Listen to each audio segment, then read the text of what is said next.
I and Jayashree, we got married in 1980. That's about the time when Murthy was starting a company. And those days, for him to get a phone connection, it would take a lot of time. For him to go abroad, he had to get an RBI permit. And the RBI permit would allow him only to stay in a particular hotel and a particular food. If that thing changed, he had to come back to RBI to get a permit. So it was a very complicated way.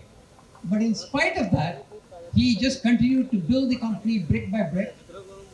It took a long time, a lot of sweat, but he really set the foundation to grow the company. So Murthy, we spent the whole day today talking to a lot of these younger college entrepreneurs, where the ecosystem in India has developed to quite a mature point now, where we have incubators, angel investors, but their ambitions are also not bigger. Those days, it was okay to take 10 years to get $1 million, but these guys have to get to a lot of numbers very quickly. But some of the lessons, environments may have changed, but some of the basic lessons have not changed. And each one of them is going to hit some bottleneck, some hurdle, some disappointments, and so on. What are the lessons that you can impart to these young fellows so that these young men and women can deal with those hurdles? Well, thanks, Ravi. First of all, let me say that each time I attend the dialogue, I see a tremendous progress. For example, this time we saw that machine, whose price has been reduced from 1 crore to 10 lakhs. That's truly extraordinary. Because at the end of the day, technology is all about using scientific ideas to reduce cost, improve productivity, reduce waste, and increase comfort, etc., etc. Anyway, now coming to your question, life is a constant struggle. Whether you are a millionaire or a maharaja or whatever you are, or you are a student who is struggling to come out with the execution of your idea, each of these two categories will have problems. They may be different kinds of problems. Their magnitude may be different.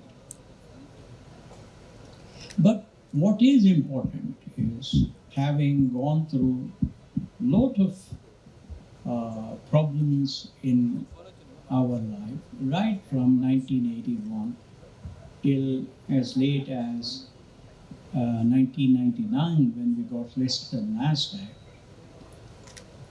we realized that when a problem confronts you, you have to say that this is another peak that God has chosen me to climb, and that you will find out the cause of that problem, try to overcome it, or in some way circumvent it. That's also the time when you need faith, because when logic ends, faith takes over. Whether it is faith in God, faith in something else, faith in your teachers, faith in your parents, faith in your colleagues, doesn't matter, faith in your family, but you need faith, because faith is what will give you energy every morning to get up and say, I will conquer the world. Third, I think from each problems that you encounter, if there is a lesson that you can learn and write down, you will be that much smarter because such problems tend to repeat again and again and again. Fourth, you will have to become a member of your association. For example, in IT we have NASCOM. You know, I used to be the chairman of NASCOM between 90 and 92, the very third year of founding. And what happens is, when you become a member of such associations, you get a strength that multiplies several times. And the good thing with any government is that they will listen to the association because they realize that it is more an industry problem and that they are not solving the problem for any individual. Next, I think that is the time when you need to give confidence to your colleagues, younger colleagues, because when one of the children in the house is not well, the father of the house or the mother of the house, whoever it is, he or she will not go into a panic, because if they go into a panic, the whole house will be in panic. So therefore, you should not get into a panic, and you should try and provide confidence to the youngsters, saying that don't worry, this too will pass.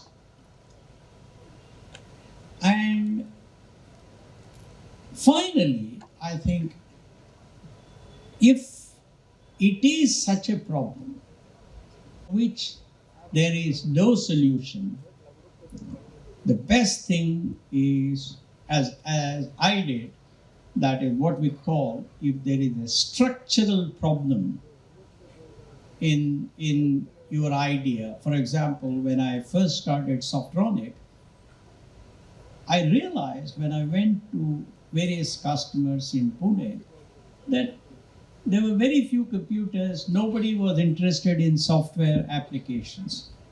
And I realized that now I have to close my operation, learn from all these, and then do something else, because I have learned so much while running Softronics.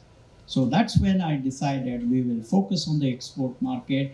And to focus on the export market, I will leverage some of the strength that I've already demonstrated in what I'm doing, and I will add some more new strengths. So I would say that no problem has ever conquered a human being. There is no problem that has conquered a human being. It is human beings who have conquered every problem. Every problem. You know, once I met a gentleman, I think his name is Wiefenhoff, if I'm not wrong. We were on a panel discussion in San Francisco. He was sitting where I am sitting, and I was sitting in about 6-7 seats away from him on the panel. And when he stood up, or when he started talking, there was so much of joy, so much of confidence, so much of happiness amongst the people. But only when he stood up and then he used his stick, that's when I realized he was completely blind. And you know what his achievement was? He had climbed Mount Everest. He was a German. The point I'm making is, friends, there is no problem that you cannot solve. Absolutely no problem. But what you need to solve problem is, first of all, keep your ego as low as possible.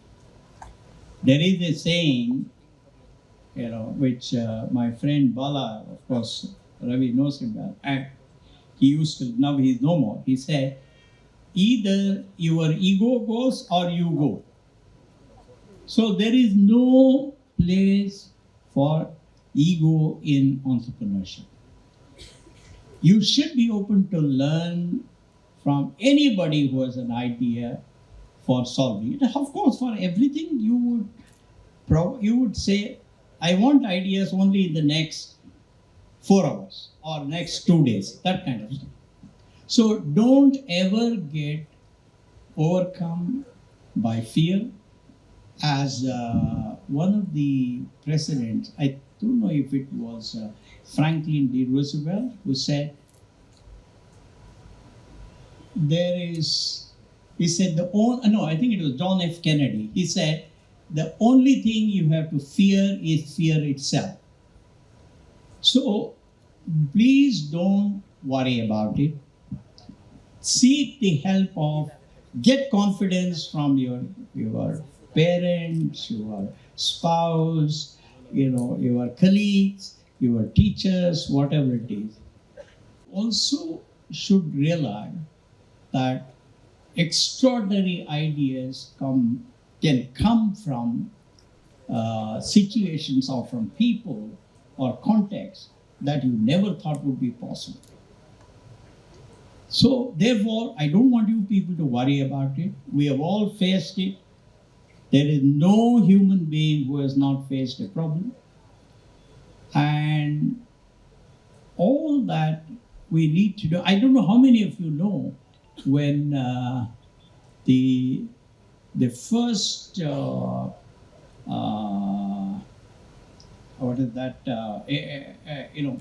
first pricking for injection was given, there was some anesthesia, right? And was it Louis Pasteur? I don't remember. He asked his son to be the person who would be pricked. Actually, when the father pricked in front of 100, 200 people like this, it pained that son so much, but the son kept smiling because he wanted the father to succeed. So therefore, I think please don't ever worry that you are the only person who is facing it. Make it a problem of the community, of the group. Bring in or get support from your family, from your friends, from your group, from your teachers, whatever it is, and have faith in God. Now, that's, at least I have faith in God. And once you have faith in God, what you are saying is, I don't know, I have no solution to this. Now I bow down to the Almighty, and that will give you a lot of energy, a lot of hope, a lot of confidence to solve every problem. So I think I took a little bit of time, but this is a wonderful question. No, thank you, Murthy. I don't know if all of you caught you, but Murthy, if you heard, is a failed entrepreneur. His first company failed. Yeah. And so, when you're going through the journey, it's very rare that somebody just has wins all along the way. You'll have wins and losses. So Murthy, maybe something else that could be very, very useful for the people here. We always preach how everybody should be a team player. We should build a team together, go together, work together, all those things. But there are situations where, as a leader, as a CEO, you face a difficult situation where you do have to stand up for things. How should they face that? Along with us, between 1979 and 1982, 13 companies were started. There's only one that has come so far, that is Infosys. Now, we did a survey of all these 13 companies, and one of the reasons they told was that this is because there was one leader. It was not run by a committee. There was one leader. And that leader earned the laurels or earned the power of final decision making because he sacrificed much more than others. And there will always be, when there are 2 or 3 bright people, there are always discussions, debate, arguments, and sometimes at least 1 or 2 of them may become a little bit disagreeable.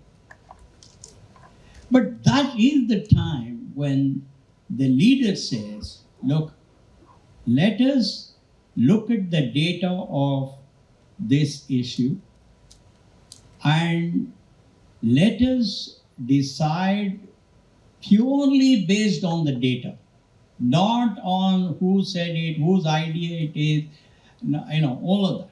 Most important thing is let data decide the decision. That's why at Infosys we used to say, in God we trust, everybody else brings data to the table.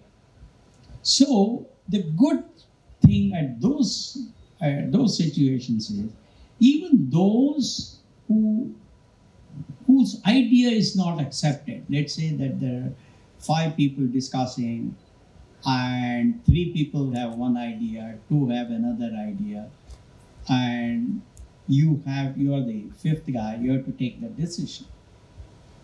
If you use data, if you are transparent and then quickly, in a very limited time, say, because of these reasons, this is the decision we will take, I think even the guys who lost out will accept it because they have the confidence that next time if they came out with better data, with better merit of the idea, with better facts supporting the idea, their idea will be picked up.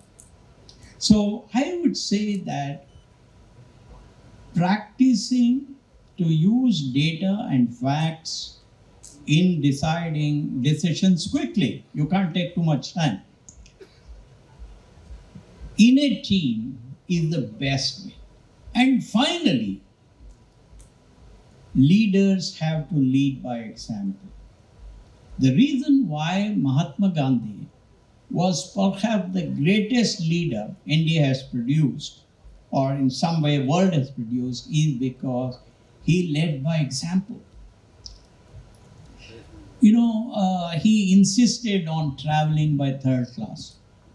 He wanted to meet a lot of people at every railway station. But his compatriots were worried. What happens if somebody puts a bullet into him? How do we make sure that this old man does not suffer? Or if somebody puts some poison into the food that he's eating, because he would insist on, I want to eat the same food that everybody is eating, all of that. In fact, Sarojini Naidu, his compatriot, once said, it takes a fortune to keep this old man in poverty. So the beauty of that is, he lived like the common man. And of course, they had some white, plainclothes people making sure that everything was fine for him. He lived like an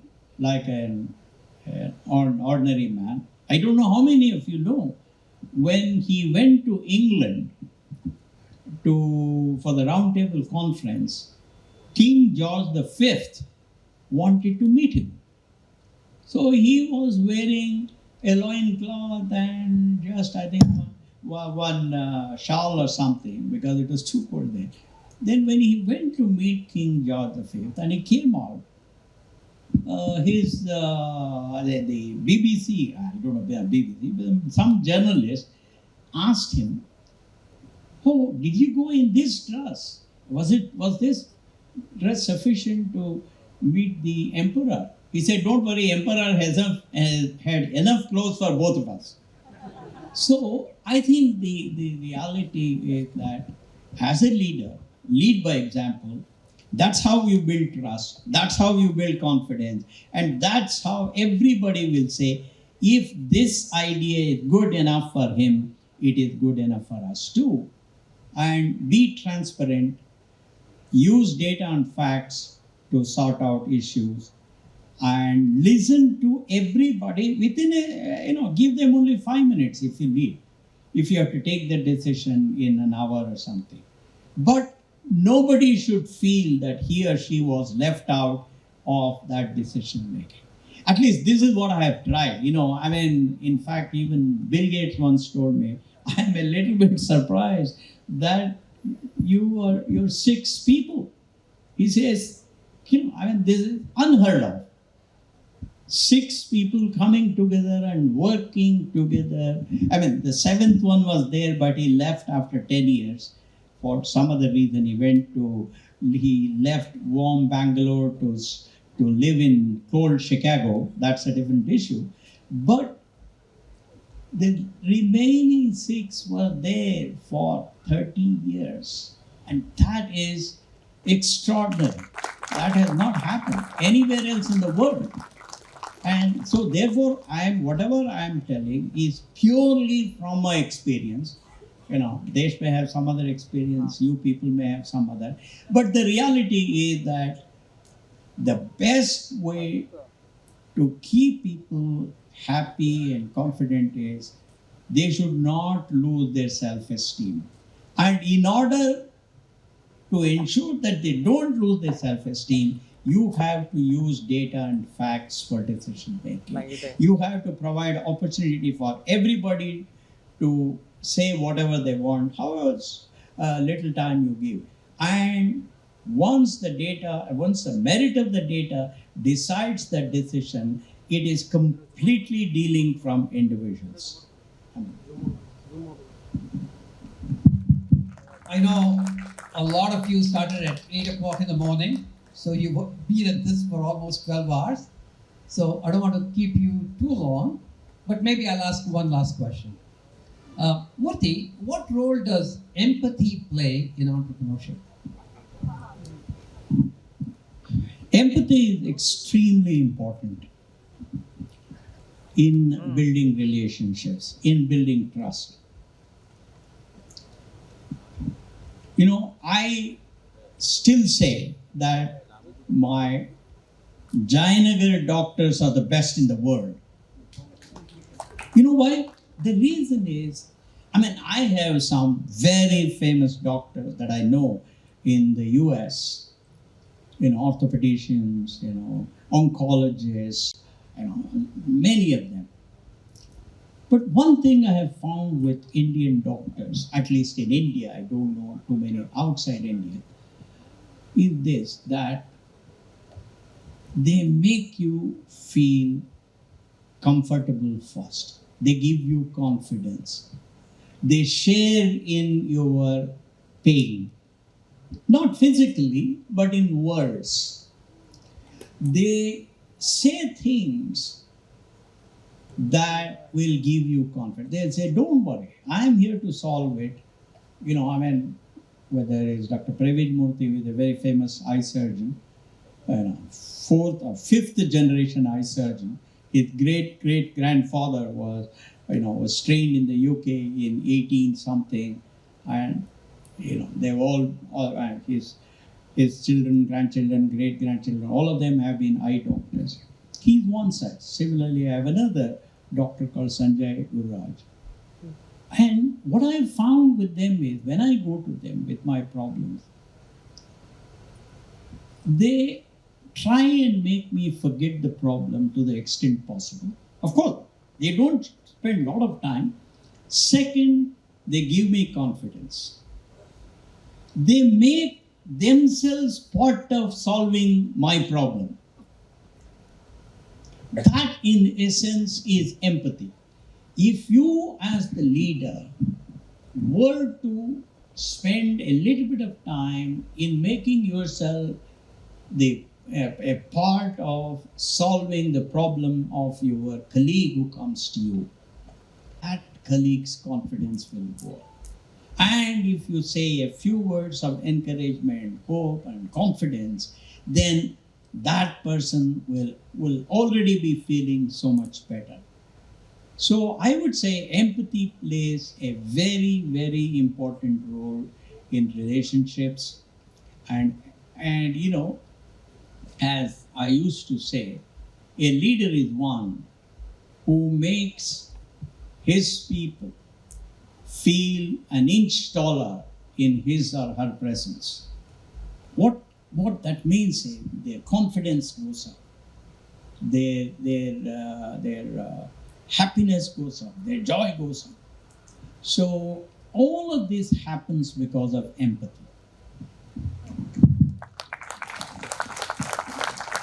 You know, I think it's something that Indians are naturally gifted with.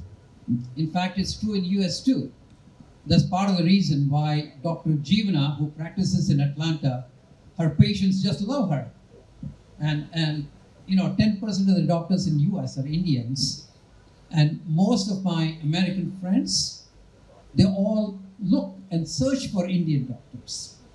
So empathy is something that's in your DNA. But in the chase of this entrepreneurship and competition and everything else, there are chances that you will lose along the way. So please don't. So, Murthy, maybe we should wrap it up because it's getting pretty late for them. They must be hungry, and you must be hungry too. So one final thought for the young guys.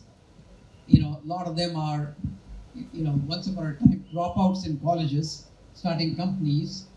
We only had Bill Gates and Mark Zuckerberg, but now we have hundreds of these people. And I think they are the promise of the future. And so as we look out, we need entrepreneurship everywhere, in villages, in tier 1, tier 2, and everything else. So what role do they have to play in nation building? Well, you know, I realized pretty early, in as early as 71, 72, when I was abroad, that the only way a society can solve the problem of its poverty is through creation of jobs with good income. There is no other way. Let it be very clear. It has not happened by government saying that we will absorb everybody. No. No government in the world has absorbed all the people of the nation and given them salaries. That just cannot happen. On the other hand, entrepreneurs like you, who convert the power of an idea into jobs for others and most cases wealth for themselves, are the true builders of the nation. Now, the entrepreneurs need an environment of a catalytic encouragement from the government. Fortunately, compared to, as Desh pointed out in the very beginning, compared to those anti-business days, today the Prime Minister says Startup India, Atmanirbhar, many of those things are happening. There is considerable emphasis on entrepreneurship. There are a lot of venture capitalists. Therefore, the environment is actually conducive for people like you to succeed much more than we did. So this is the time for you to go out, work hard, be disciplined, create teams with complementary strengths and an enduring value system, and communicate the power of your idea to venture capitalists, to customers, to employees, etc., and succeed. So I think there has never been a time in the history of our country, I'm talking of the last 100 years, I don't know what happened before that, when the environment was as conducive to entrepreneurship as it is today. You can wear your badges of dropout, with pride in some sense, because what matters today is the power of your idea to make our society better. And as the entrepreneurs that did that dehydrating machine, they reduced the cost from 1 crore to 10 lakhs. That's a factor of 10. So there is a lot of opportunity, but the important thing is you have to take it from technical know-how to manufacturing know-how. That is where many entrepreneurs fail. So please keep that in mind, that your task does not stop just in imagining a great idea. It does not stop in producing a prototype. It does not stop in making it work in a laboratory, but it will only stop when the market reveres the idea, the market rushes to buy your thing. It's almost like and none of you will know, because Ravi and I, some of us know, in 1970s, Bajaj Chetak, the Bajaj auto scooter, used to have 5 to 8 years of waiting list. So that is the kind of thing that will happen once you have demonstrated to customers that the value that you deliver to them is a multiple of the price that you follow. I think you will have to keep that in mind, that customer always looks for value and you look for price. That ratio of value over price should be as high as possible. That machine should demonstrate that it will indeed bring whatever lacks of value to the producers of vegetables year after year after year. And the net present value of that particular idea should be a multiple of 10 lakhs. Let me stop here because you're all hungry. Yeah.